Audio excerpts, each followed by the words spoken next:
une nouvelle étape dans notre rencontre avec Maurice Zindel, avec ce titre que je vous propose pour ce matin, « Il faut naître par un changement d'être ».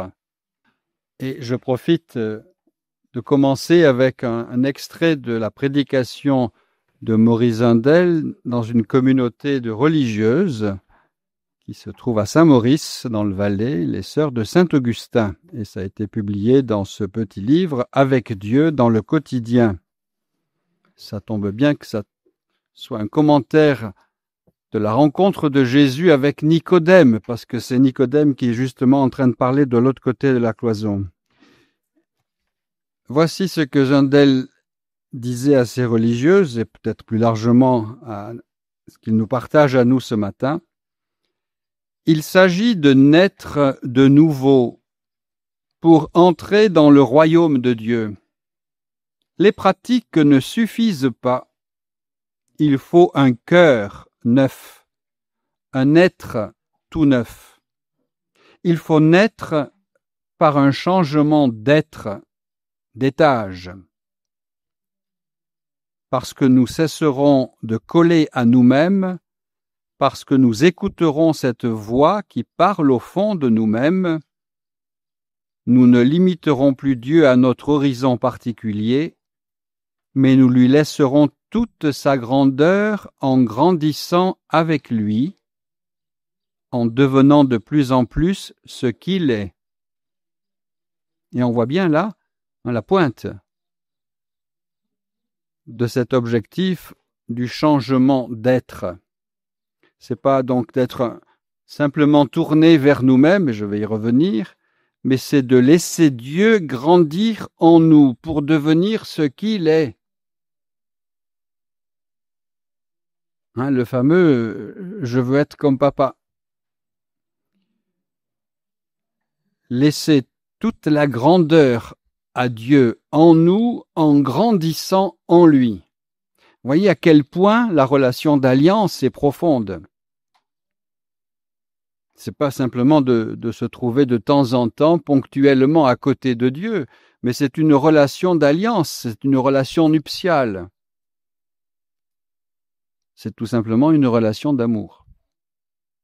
Mais vous vous souvenez que toute relation d'amour, pour être authentique, implique la désappropriation et le don de soi. Et c'est aussi ce qui est à l'horizon de cette naissance nouvelle. Vous voyez, il faut naître par un changement d'être.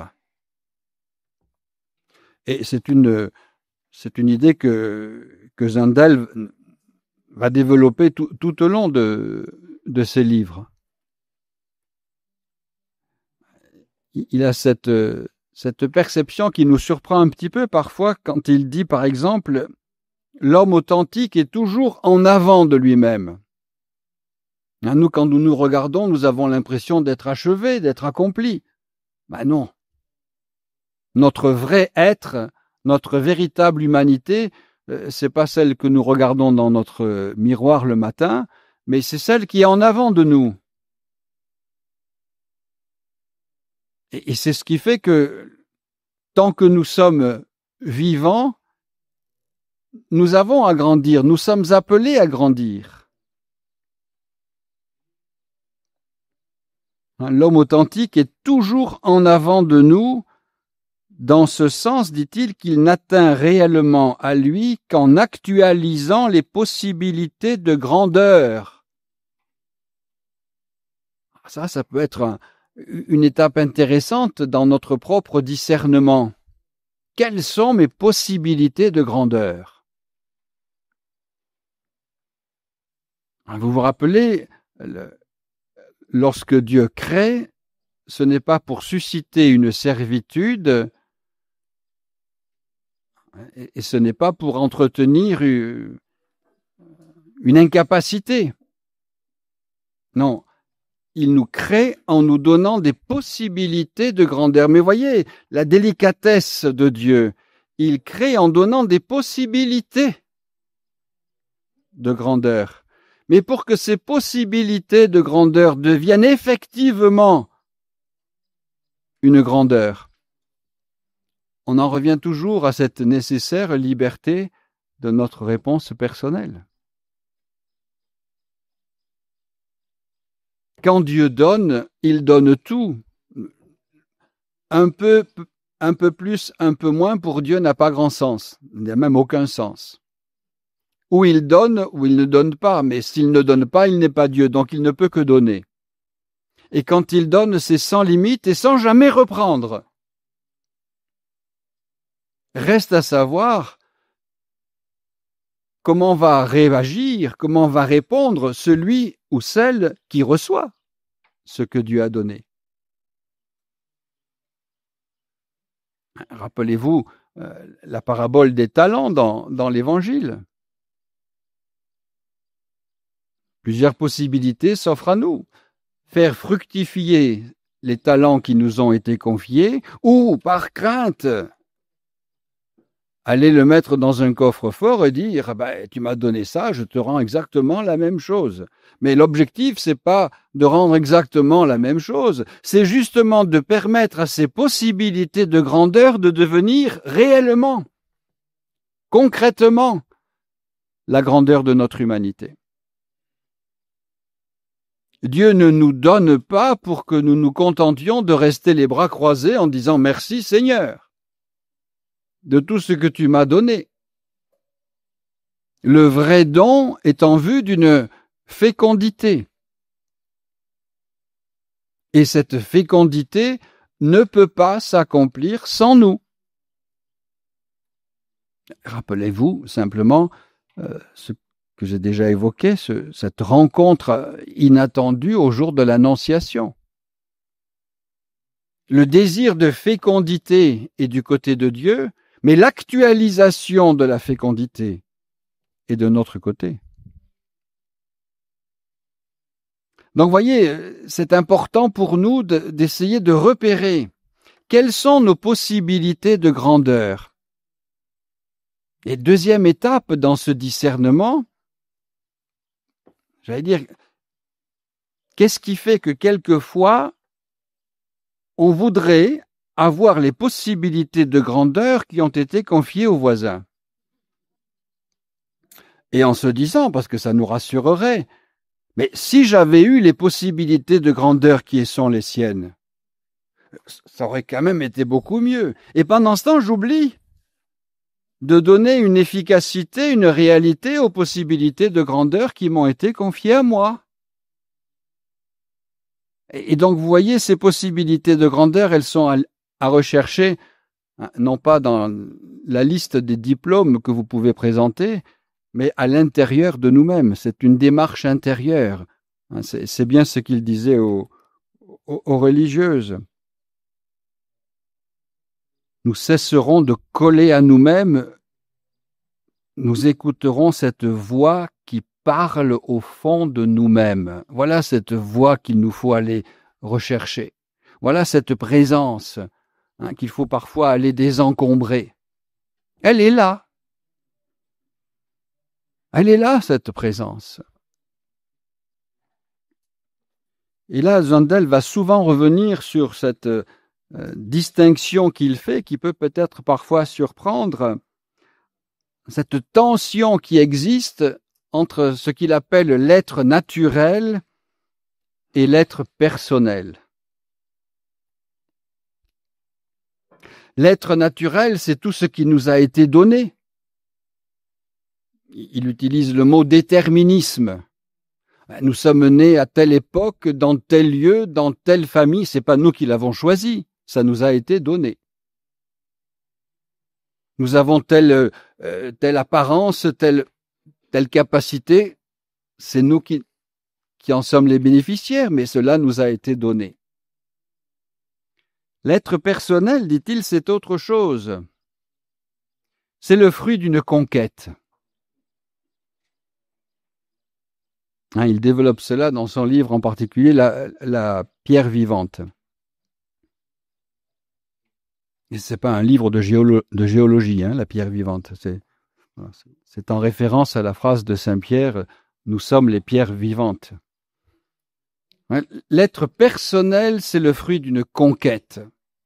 Je ne me satisfais pas, je ne me définis pas simplement par ce qui m'a été donné, mais par ce que j'ai apporté comme créateur. Comment ce qui m'a été donné a porté du fruit en moi. Je vous cite ce qu'il dit dans son livre « L'hymne à la joie ». Peu importe le donné, tout ce qu'un individu qui vient au monde porte en soi, tout ce qu'il est sans l'avoir choisi. La seule chose qui compte, c'est ça qui va être intéressant, la seule chose qui compte, c'est le style qu'il invente, l'empreinte personnelle qu'il imprime à ce matériau, l'espace qu'il crée à travers ses limites, la source qu'il en fait jaillir, la survie où il se révèle comme le créateur de soi. Vous voyez, si on s'en tient simplement à ce qui nous est donné, on pourrait avoir l'impression de simplement subir notre vie. L'être personnel nous fait devenir artisans. Peut-être que le mot créateur de nous-mêmes, ça nous choque un peu. Mais artisan, voilà, c'est à peu près la même chose. L'artisan, il a un matériau de base, mais s'il passe son temps à contempler le matériau sans jamais le saisir, le pétrir, mais ça restera informe. Ben voilà, ce qui nous a été donné, c'est ce matériau de base, on pourrait dire. Et ensuite, notre qualité, notre capacité, notre vocation d'artisan, c'est de donner, c'est d'inventer un style. C'est de ne pas être simplement dans la répétition, mais quand il dit le style qu'il invente, l'empreinte personnelle qu'il imprime à ce matériau, ce qui fait que nous sommes uniques et que notre objectif ne peut jamais être « je veux être comme le voisin ou la voisine ».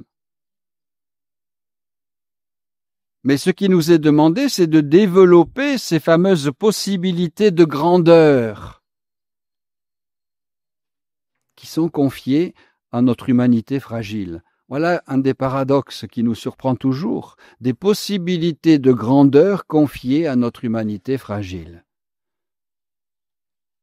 Et saint Paul le dira à sa manière lorsqu'il nous rappelle, oui, nous portons un trésor, mais dans des vases d'argile.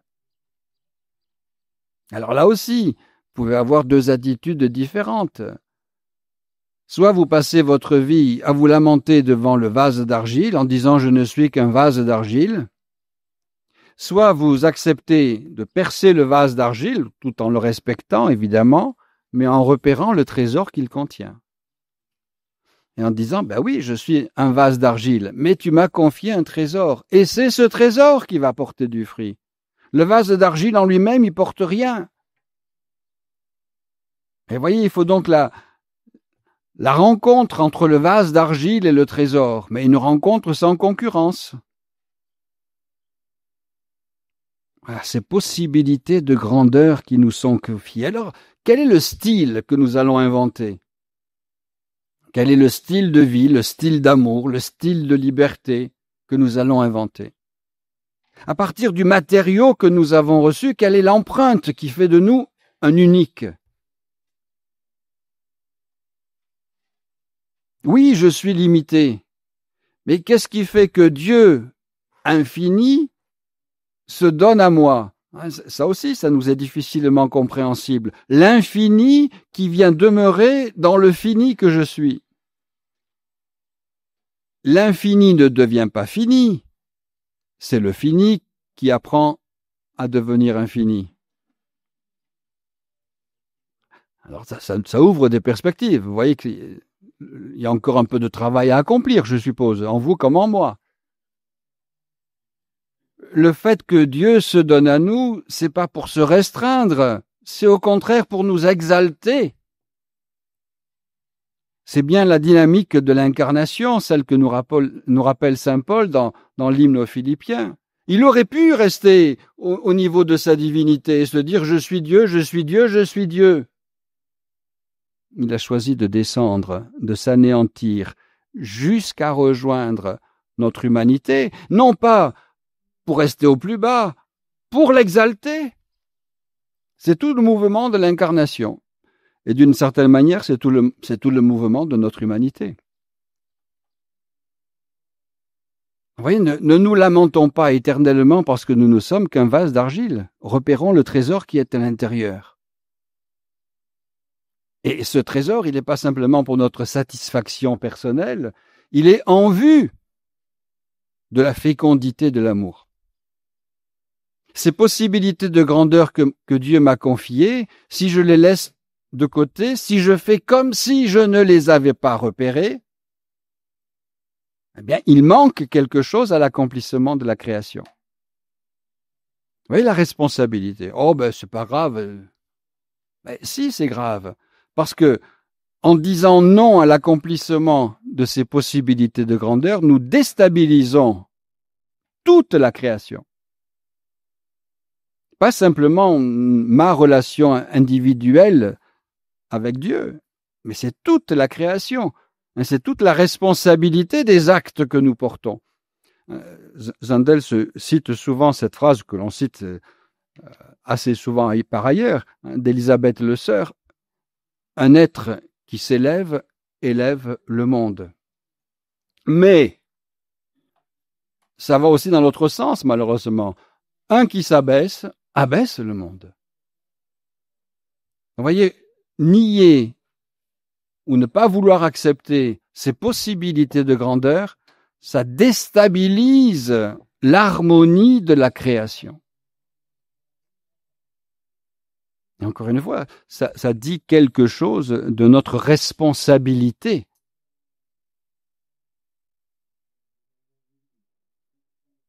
Vous voyez, donc cette tension, elle est toujours très présente dans notre expérience de vie, la tension entre l'être naturel et l'être personnel. Si on se contente de l'être naturel, on s'assoit confortablement dans nos habitudes et on n'en bouge plus. Et alors on a ces fameux refrains « Ah, mais on va toujours faire ce qui a été fait avant ». L'être personnel, c'est le fruit d'une conquête. C'est celui qui ne reste pas assis. C'est celui qui ne s'installe pas. Mais c'est celui qui est toujours en itinérance. Et si on regarde simplement la vie personnelle de Zundel, c'est une vie d'itinérance. Et là, il nous dit, il faut faire attention à ne pas confondre itinérance et errance.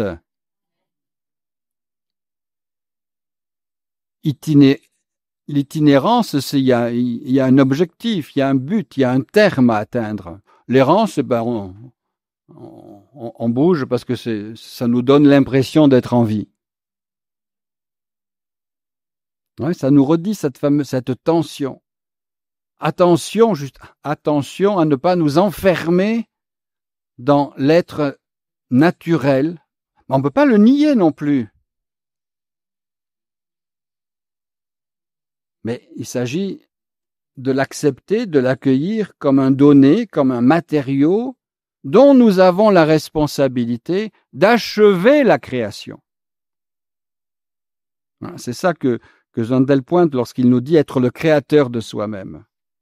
Bien sûr que je ne suis pas à l'origine de ce que je suis, mais à partir de ce que j'ai reçu, je deviens origine de cet être nouveau, en collaborant avec le Créateur, bien sûr, jamais sans lui ou contre lui.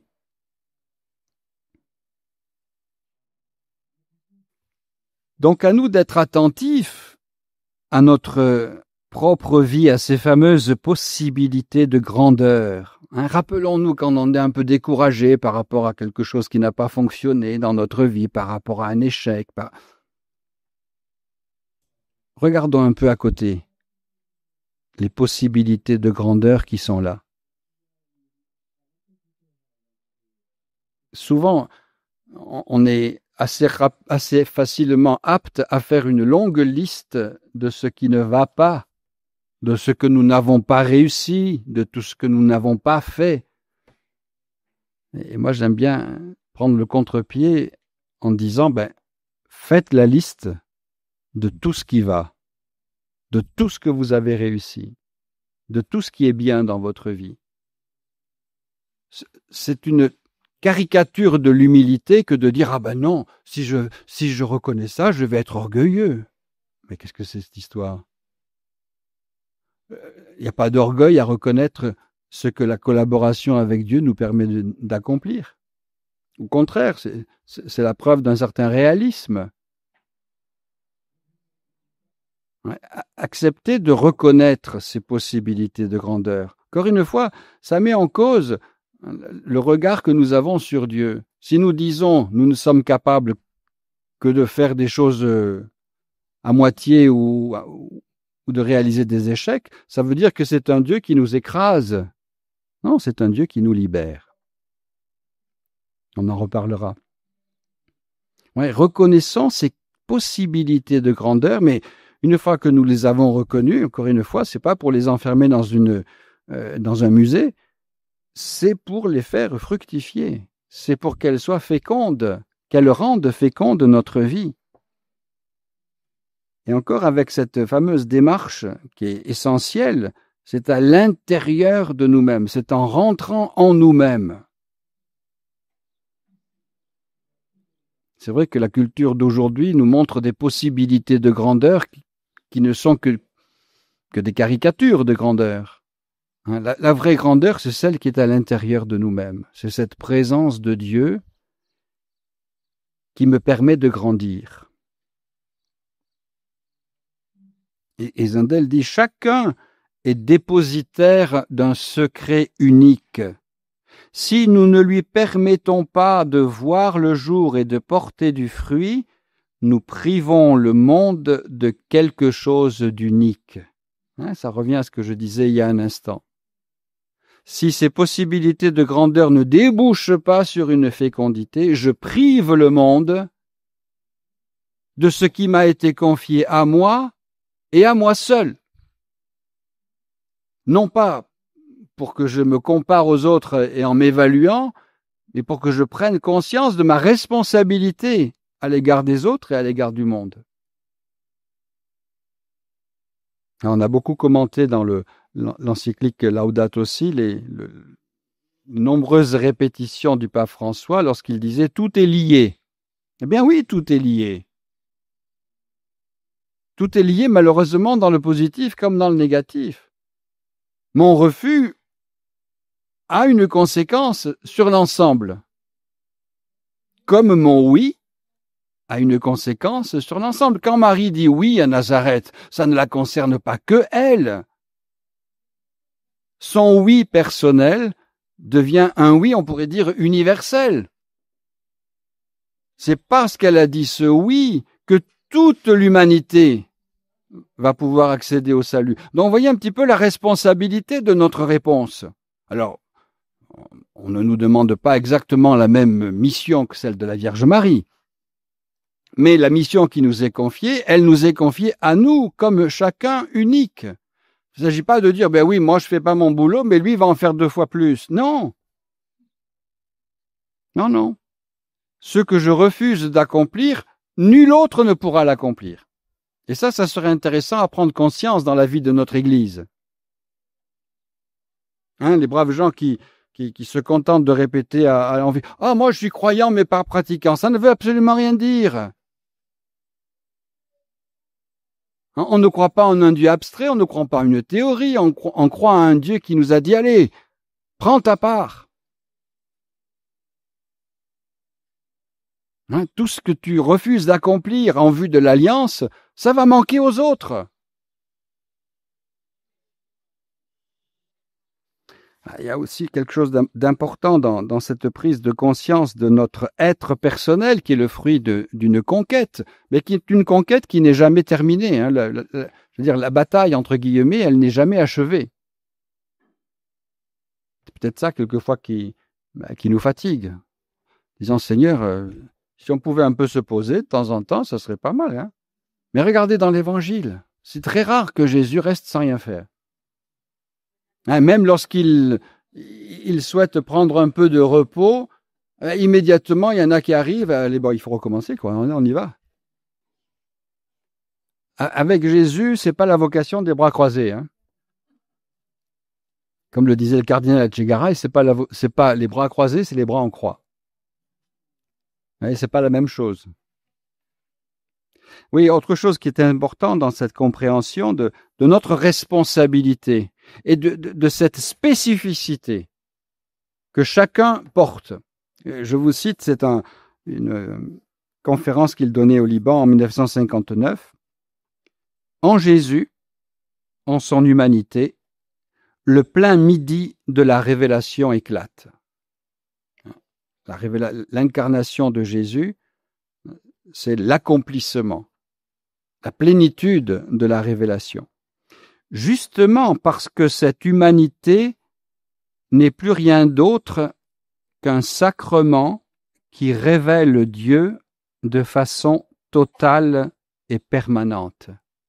L'humanité de Jésus est le sacrement qui nous révèle Dieu de façon totale et permanente. En Jésus, Dieu nous donne tout. Et c'est pour ça qu'il n'y a pas d'autre révélation à attendre. C'est une affirmation du Concile Vatican II dans la constitution dogmatique sur la révélation divine. Il n'y a pas d'autre révélation à attendre pour compléter ce qui manquerait à ce que Jésus a réalisé et accompli. Et en plaisantant, je dis quelquefois, si vous avez des révélations personnelles, bénissez le Seigneur et gardez-les pour vous. Vous voyez, donc, l'humanité de Jésus, c'est un sacrement. Alors vous allez dire, mais voyez, en quoi il sort de la théologie? Il y a les 7 sacrements, là il y en aurait un 8e. C'est à expliquer. Un sacrement qui révèle Dieu de façon totale et permanente.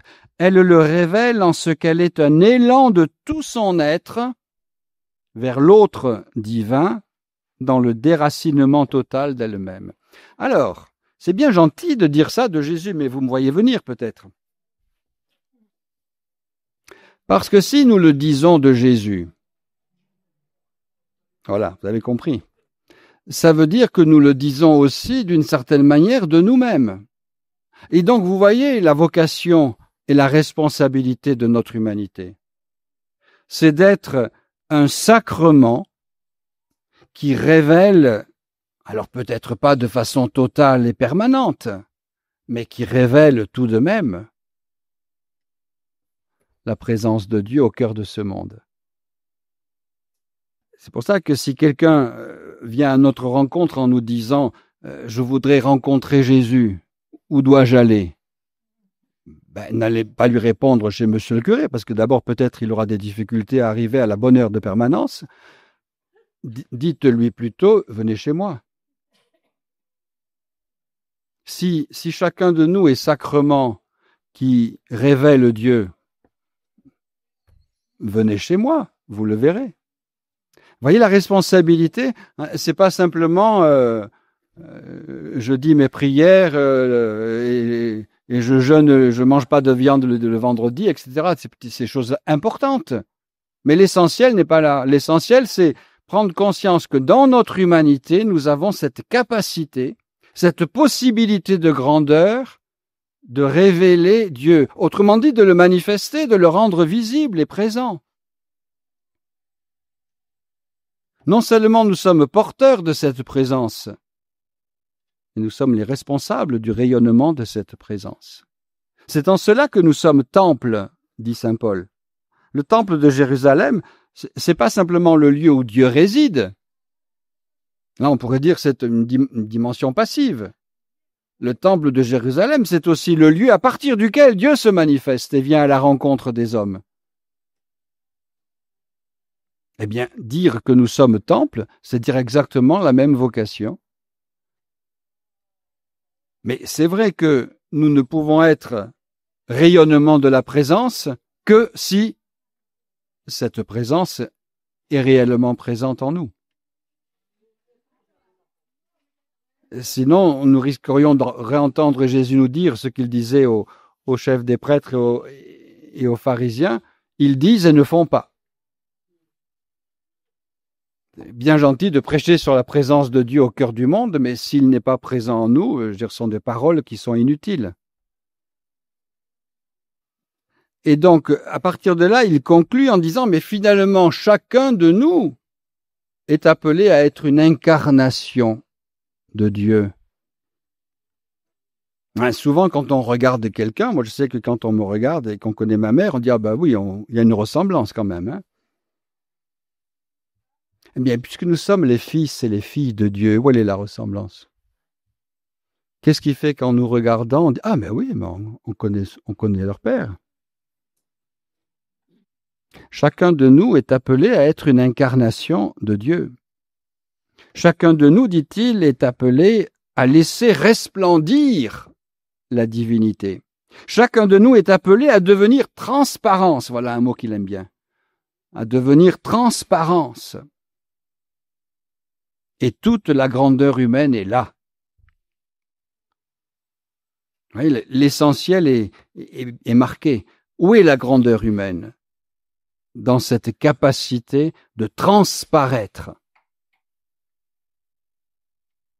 Qui me voit, voit le Père. Nous avons cette vocation à devenir transparent. Et Dieu se saisit de notre humanité justement pour se manifester à travers elle. Mais vous voyez que si on veut être transparent, il faut qu'il y ait quelqu'un à l'intérieur de nous, parce que sinon, si on le vide, transparaître le vide, ça c'est pas très utile. C'est transparence de la présence. Et donc ça nous renvoie toujours à ce premier mouvement, à cette première rencontre au plus intime de nous-mêmes. Ainsi, dans la démarche spirituelle, Zindel, évidemment, ne cesse de rappeler cette nécessité de l'intériorité. Car une fois, c'est toujours à suite à l'expérience de saint Augustin. Je te cherchais à l'extérieur alors que tu étais à l'intérieur.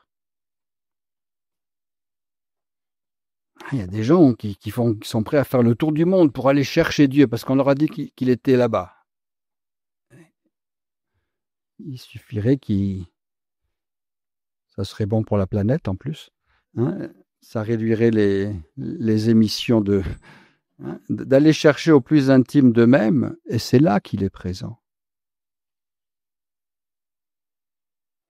Je peux vous raconter là une histoire qui m'est arrivée quand j'étais faisais mes études dans un pays voisin et ami.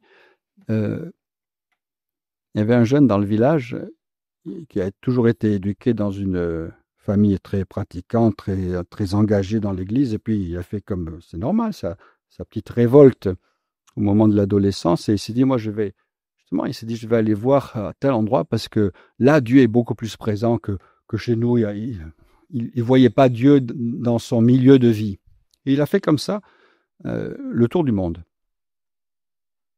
Et puis en rentrant, après son tour du monde, en rentrant au village, un dimanche, il est allé évidemment avec ses parents à la célébration de la messe, et en rentrant dans l'église du village, il a été comme saisi. Mais Dieu est là. Eh oui. Mais le tour du monde n'était pas nécessairement une perte de temps. Ouais, l'itinérance.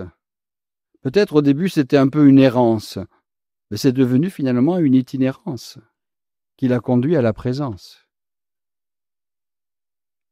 Cette rencontre a été le fruit peut-être de tout ce cheminement. Et ça veut dire aussi que parfois dans notre expérience de vie intérieure, n'oublions pas la patience. Nous sommes un peu dans une culture et puis dans des sentiments, c'est tout de suite, quoi. Non, la patience. La patience, j'allais dire la patience de la germination. C'est pas le jour même où on met la semence dans la terre et que l'on peut passer pour prendre la récolte. Eh bien, dans notre relation avec le Seigneur, c'est souvent sous cette forme-là aussi. Chacun de nous est appelé à être une incarnation de la présence du Seigneur. C'est pas rien quand même. Je ne sais pas si ce sont des choses que l'on dit dans l'enseignement de la catéchèse. Mais vous voyez que quelquefois, on pourrait revenir à l'essentiel. Et l'essentiel, il est là. Le but de la catéchèse, c'est pas d'être capable de réciter l'évangile par cœur, même si ça peut être utile. Le but de la catéchèse, c'est de prendre conscience. Et c'est là une des particularités de Zundel. Et c'est là où il a commencé à avoir des problèmes. On me disait quels étaient les problèmes qu'il a pu avoir. Ben justement, parce qu'il s'était rendu compte qu'une catéchèse qui était simplement notionnelle, conceptuelle, ne pouvait pas nourrir. Elle ne pouvait pas aider à vivre. Ou alors elle situait la vie à un certain niveau, à un certain étage, mais qui n'est pas l'étage principal. L'étage principal, il est juste au-dessous, au niveau du cœur. Et donc il est entré dans cette, par son expérience personnelle. Ça ne veut pas dire que le reste est mauvais, il faut faire attention. Mais il s'agit de distinguer où est l'essentiel et le moyen du but. Le but, qu'est-ce que c'est pour nous? C'est cette relation d'alliance, cette relation de communion, de vie et d'amour avec le Seigneur. C'est pas simplement de savoir des choses sur Dieu, mais c'est de vivre Dieu. Je crois qu'il y a même un livre. Je ne connais pas Dieu, je le vis. Ou je ne crois pas en Dieu, je le vis. Voilà. Alors, je ne crois pas. Là aussi, il faut expliquer. Il ne s'agit pas de dire je ne crois pas en Dieu, non. Mais je le vis. L'objectif, c'est ça.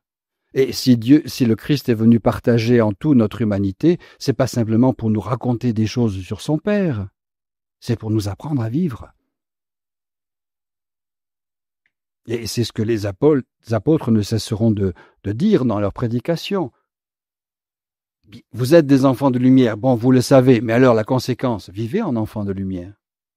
Ouais, il faut aller jusqu'au bout de l'incarnation. L'incarnation, c'est pas un livre qui nous tombe du ciel, écrit par je ne sais trop qui, qu'on peut surtout pas interpréter ou... Non. L'incarnation, c'est en vue d'une vie nouvelle. D'où la nécessité de changer, d'être. Et ce changement n'est jamais pleinement, définitivement accompli. Nous sommes toujours ces artisans qui continuent à partir du matériau de leur humanité, à réaliser le chef-d'œuvre. Dans cette même dynamique, Zundel reviendra souvent sur une distinction qui est importante chez lui entre l'objet et le sujet. Et il se référera là à une fameuse phrase de Flaubert. Pourquoi se contenter d'être quelque chose alors que l'on est appelé à être quelqu'un?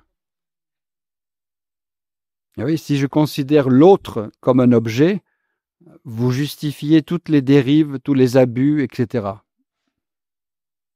Un objet. Si je le considère comme sujet, alors c'est un peu différent. Et c'est tout un combat, là aussi, un combat intérieur. Nous ne sommes pas des objets, nous sommes des sujets. Et c'est dans ces fameuses conférences à Saint-Séverin qu'il disait « On comprend que l'homme ne cessera jamais d'être objet sans une refonte radicale de son être que Jésus présente à Nicodème comme une nouvelle naissance. » Ne choisissons pas d'être simplement un objet, une chose, alors que nous sommes quelqu'un, un sujet. Avec un objet, il n'y a pas de relation. Avec un sujet, oui. Mais c'est vrai que c'est pas si facile, hein, à la fois de se reconnaître comme sujet, comme quelqu'un. Oser dire « je suis quelqu'un ». Encore une fois, je sais, les démons habituels vont revenir, mais tu sais, c'est de l'orgueil, et puis quand même, hein, non. C'est prendre conscience, c'est prendre la mesure de ce que je suis. Qu'est-ce que nous demande, on pourrait dire presque, quel est le commandement le plus important dans la bouche de Jésus? Sois celui que tu es. Non pas celui dont tu donnes l'image, non pas celui que tu caches derrière tel ou tel masque. Va à la rencontre de toi-même et ose être celui que tu es sous le regard de Dieu. Vous voyez que dans cette relation d'alliance, Dieu ne nous demande pas de fuir ou de nous extraire de notre humanité pour pouvoir mieux le rejoindre. Ce n'est que dans l'acceptation de ce que nous sommes, et c'est très difficile parfois, de s'accepter soi-même. C'est pas toujours facile d'accepter les autres. Mais les autres, ils sont pas là tout le temps. Moi, je suis là tout le temps avec moi-même. Hein? Et c'est pas si facile de m'accepter moi-même. Ça veut pas s'accepter soi-même, ça veut pas dire se mettre en disant ben c'est pas du fatalisme, mais c'est le point de départ pour grandir. Tant que je ne m'accepte pas moi-même, je ne peux pas repérer ces fameuses possibilités de grandeur, ces espaces peut-être à améliorer, ces réconciliations à vivre. Vous voyez, d'abord l'acceptation de soi-même en vue de la croissance, en vue de la fécondité. Prendre conscience de ce que nous sommes dans le regard de Dieu. Rappelez-vous cette fameuse phrase lue sur une pierre tombale, « L'homme est l'espérance de Dieu ». Vous voyez, quand Dieu nous regarde, « Ah, mon espérance ». Nous, quand on se regarde, « Oh, quelle catastrophe ». Vous voyez la distinction quand même de regard. Ce n'est pas le même type de regard. Dieu, en nous regardant, s'émerveille. Souviens-toi, dit l'Écriture, que tu as du prix aux yeux de Dieu. Accepter ce que l'on est avec cette mission, cette responsabilité, cette vocation, devenir sacrement de la présence de Dieu là où je vis. Un sacrement, c'est à partir d'une réalité matérielle, rendre présent celui qui est signifié. À partir de la réalité matérielle de notre humanité, Dieu se fait présent là où nous allons. Là où est un chrétien, là est le Christ. Et c'est vrai pour tous les lieux où nous allons. Ce n'est pas une réalité qui ne concerne que notre temps passé à l'intérieur d'une église. Et le pape Benoît XVI disait, mais en consentant au péché, nous amenons Dieu dans cet endroit. Dieu ne va pas dire, écoute, tu veux pécher, vas-y, on se retrouve après. Si nous choisissons des chemins tordus ou des voies sans issue, nous amenons Dieu avec nous jusque-là. Il ne nous quitte pas en disant on se retrouvera plus tard. Mais la responsabilité qui est la nôtre. Et c'est dans cette fameuse retraite où il dit aux religieuses, tous les êtres humains ont la même dignité sacramentelle. Tous représentent le Christ et tous méritent le même respect. Là aussi, c'est joli quand on l'écoute, c'est joli quand c'est écrit, c'est pas si simple à vivre au quotidien. tous les êtres humains ont la même dignité sacramentelle. Ah oui, quand je rencontre l'autre, en particulier celui que si j'avais pu éviter, ça m'aurait rendu service, je reconnais sa dignité sacramentelle. Et si on commence comme ça, la suite de la relation va être un peu différente. C'est ce que, dans une prédication, le pape François disait, j'aime bien citer ça, quand nous rencontrons l'autre, nous devrions avoir la même attitude que Moïse devant le buisson ardent. Nous prosterner parce que là est un lieu sacré. Oui, le changement de regard, mais c'est un changement de regard qui ne peut venir que de l'intérieur. Ce n'est pas simplement une correction de notre capacité visuelle. C'est quelque chose qui ne peut jaillir que de cette rencontre avec celui qui est au plus intime de moi-même et qui ne cesse de me dire « Je t'ai choisi pour que tu sois sacrement de ma présence ». L'autre, il me révèle Dieu présent. Moïse voit le buisson brûlé, il se dit « Dieu est là ». Et je rencontre l'autre, et puis intérieurement, je me dis « Mais Dieu est là ». Mais ça joue aussi pour nous, hein. Ça joue, c'est un vocabulaire helvétique. Hein. Ça fonctionne aussi pour nous. Prendre conscience de notre dignité sacramentelle.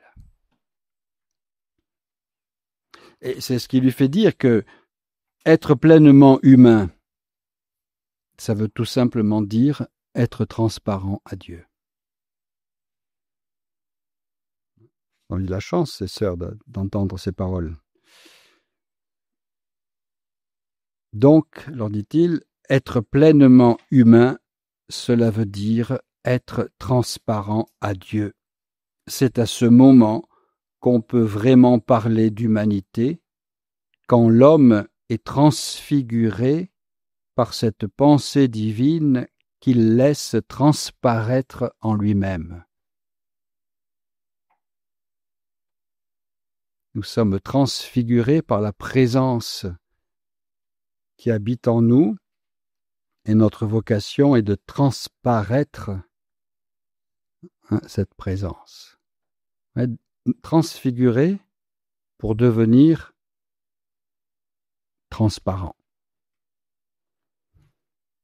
Laisser toute la place à Dieu pour que notre humanité soit, comme il le dit par ailleurs, cet ostensoir. Et le mot ostensoir veut dire montrer. Porter Dieu pour pouvoir le montrer.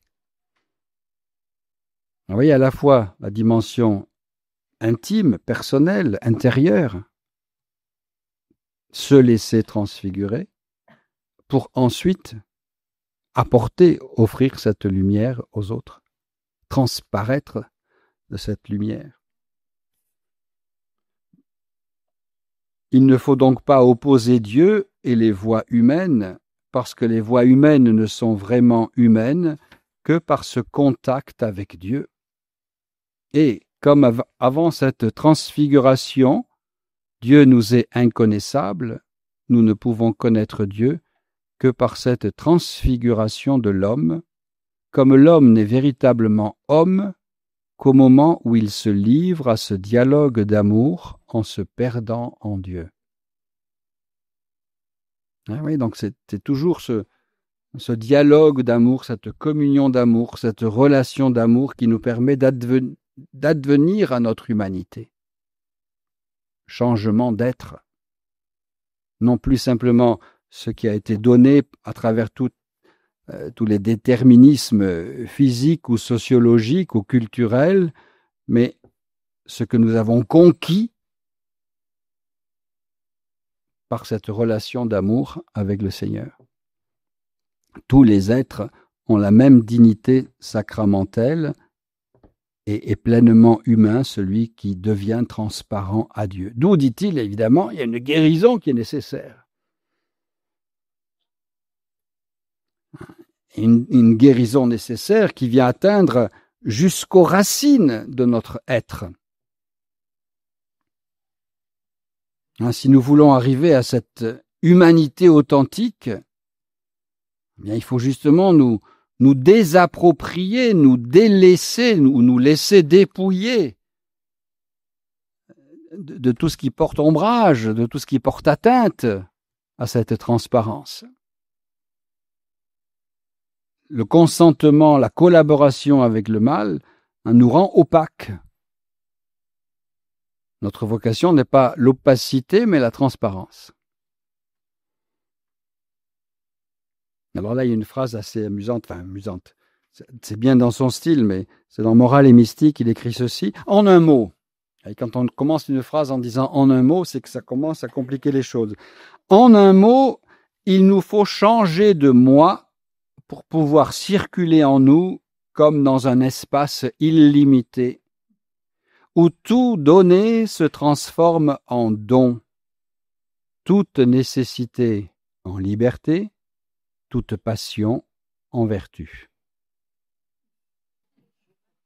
Beau programme. Vous avez 48 heures pour réaliser. Ouais, c'est ça, ce fameux changement d'être.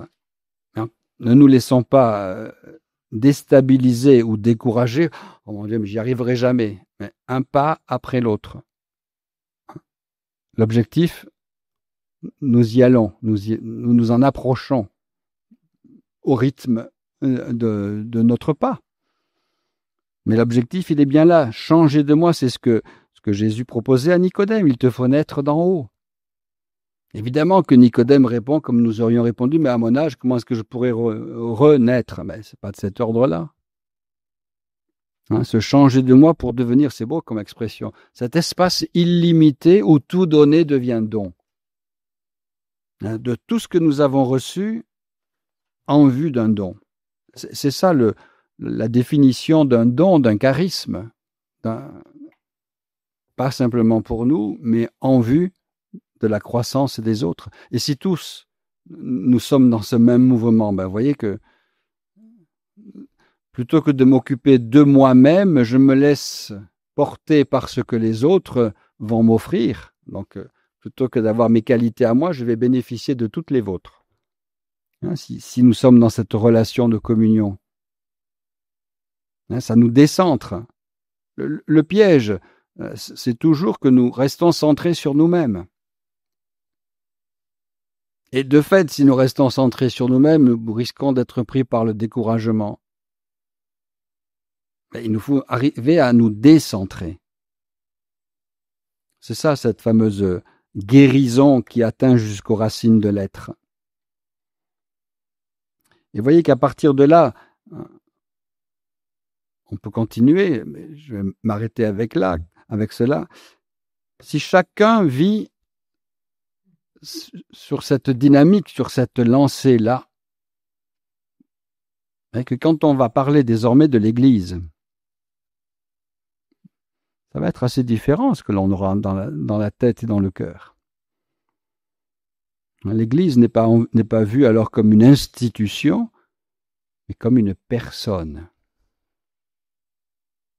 Et la révélation du vrai visage de l'Église, elle ne dépend pas de la correction des institutions humaines. Elle dépend de chacun et de chacune d'entre nous. Si nous voulons que, quand on dit Église, on voit vraiment l'Église, cela dépend de nous, de chacun des baptisés. Les institutions, elles sont là comme un moyen, elles ne sont pas là comme un but, j'espère. Et donc la mission de l'Église, puisque c'est la nôtre de mission, c'est aussi donc la mission de l'Église, c'est d'être cette présence du Christ au cœur de ce monde. Et c'est ce que Zundel dira en 1972, lorsqu'il sera invité à prêcher la retraite au Vatican, invité par le pape Paul VI. Il y a le pape, les cardinaux et un certain nombre de monsignori devant lui, et il leur dit cela. L'Église, c'est la présence du Christ au cœur du monde, au cœur de l'histoire, au cœur de la culture de ce temps. L'Église, c'est le Christ. Et donc, à la place d'Église, nous mettons chacun de nos prénoms. Cela nous fait comprendre ce que c'est qu'une incarnation du Christ. Pensez-y demain matin, en vous levant devant votre miroir. Je suis une incarnation du Christ.